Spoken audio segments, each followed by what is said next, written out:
പത്താമത്തെ വിഷയം മുഫാജഅത്തു സൗജതി ബഅദ തൂലിൽ ഗിയാബ്.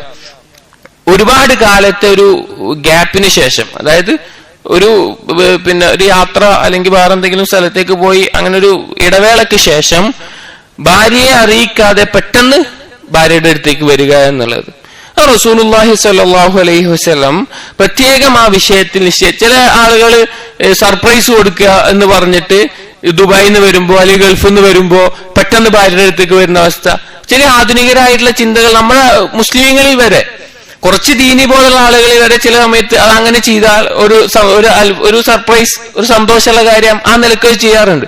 പക്ഷെ റസൂലുള്ളാഹി സ്വല്ലല്ലാഹു അലൈഹി വസല്ലം നിർദ്ദേശത്തിന് നേരെ എതിരാണത്. റസൂലുള്ളാഹി സ്വല്ലല്ലാഹു അലൈഹി വസല്ലം പറഞ്ഞിട്ട് ഒരു അൻ ജാബിർ റളിയല്ലാഹു അൻഹു പറയുന്നു, കുന്നാ മഅ റസൂലില്ലാഹി സ്വല്ലല്ലാഹു അലൈഹി വസല്ലം ഫീ ഗുസ്വത്തിൻ, ഞങ്ങൾ റസൂലുള്ളാഹി സ്വല്ലല്ലാഹു അലൈഹി വസല്ലമയുടെ കൂടെ ഒരു യുദ്ധത്തിൽ പോയിരുന്നു. ഫലമ്മാ ഖദിംനൽ മദീനത ദഹബ്നാ ലിനദ്ഖുലഹാ, ഞങ്ങൾ മദീനയിലെത്തിയപ്പോൾ ഞങ്ങൾ ഞങ്ങളുടെ ഭാര്യമാരുടെ അടുത്തേക്ക് പോകാൻ നിന്നു.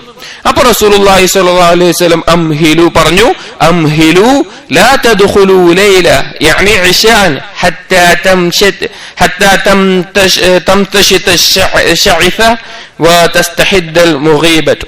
അതായത് നിങ്ങൾ രാത്രി എത്തിയപ്പോ നിങ്ങൾ ഇപ്പൊ പോകണ്ട, അപ്പൊ നിങ്ങൾ ഭാര്യമാരുടെ അടുത്തേക്ക് പോകണ്ട, അവരെ അറിയിച്ച് അവർക്ക് സമയം കൊടുക്കും, അവരുടെ മുടി ചീകി ഒതുക്കാനും അവരുടെ ഗുഹ്യസ്ഥാനത്തെ രോമങ്ങൾ പെറിച്ചു കളയാനുമുള്ള സമയം കൊടുക്കുക. അതായത് അവർക്കൊന്ന് ഒരുങ്ങാൻ.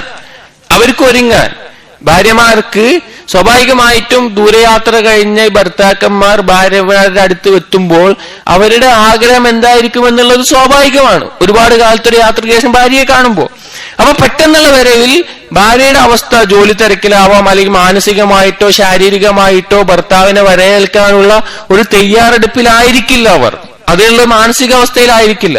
അപ്പൊ നമ്മൾ മുൻകൂട്ടി അറിയിച്ചിട്ട് ചെന്നാൽ അത് ഒരുപാട് മനഃശാസ്ത്രപരമായിട്ടും അല്ലാതെയും ഒരുപാട് കാര്യങ്ങൾ ഉൾക്കൊള്ളുന്ന ഒരു കാര്യമാണ് ഈ ഹദീസ് എന്നുള്ളത്. ഈ ഒരു ഹദീസ് പലപ്പോഴും ജീവിതത്തിൽ അനുഭവം കൊണ്ടൊക്കെ മനസ്സിലാക്കാൻ സാധിക്കുള്ളൂ. സ്ത്രീകൾക്ക് പെട്ടെന്ന് മനസ്സിലാവും ആ വിഷയം, സ്ത്രീകൾക്ക് ഒന്നുകൂടി പെട്ടെന്ന് മനസ്സിലാവും. അപ്പോ അതിനുള്ള സമയവും അവർക്ക് ഒരുങ്ങാനുള്ള സമയം കൊടുക്കുമ്പോ അത് നമ്മുടെ ജീവിതത്തിൽ വലിയ സന്തോഷം ഉണ്ടാക്കും.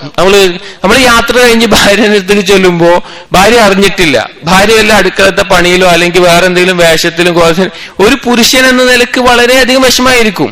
ഭാര്യ മാനസികമായിട്ട് തയ്യാറല്ലെങ്കിൽ അല്ലാന്ന് കൂടി ആയാൽ ആ പുരുഷന് ദേഷ്യം വരാൻ, മാനസികമായ ഒരു സമ്മർദ്ദത്തിലാവാൻ വേറെ ഒന്നും വേണ്ടി വരൂല.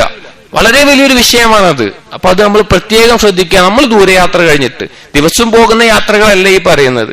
ദിവസം പോകുന്ന ഇന്നത്തെ കാലത്ത് സൗകര്യം കൂടുതലാണ്, നമുക്ക് ഫോൺ വിളിച്ച് പറയാവുന്ന ഒരു വിഷയമുള്ളൂ, പണ്ടത്തെ പോലെയല്ല. അപ്പോ വളരെ ദൂരയാത്ര ഈ കാര്യം ശ്രദ്ധിക്കുക. റസൂലുള്ളാഹി സ്വല്ലല്ലാഹു അലൈഹി വസല്ലം പറഞ്ഞ മറ്റൊരു ഹദീസ്, ഇദാ അത്വാല അഹദുകുമുൽ ഗൈബ ഫലാ യത്റുഖ് അഹ്ലഹു ലൈല, നിങ്ങൾ ഒരു ഇതുപോലെ രാത്രി ദൂരെ കാലം ഗ്യാപ്പിട്ട് വന്ന രാത്രി വീട്ടിലേക്ക് ചെല്ലരുത് എന്നുള്ളത്. അപ്പോ ആ കാര്യങ്ങൾ ശ്രദ്ധിക്കുക എന്നുള്ളത്. അപ്പൊ ഇത് സാധാരണയുള്ള യാത്രകളെ പറ്റിയല്ല, വളരെ ദൈർഘ്യമേറിയ ഒരു വിഷയത്തെയാണ് പറയുന്നത്.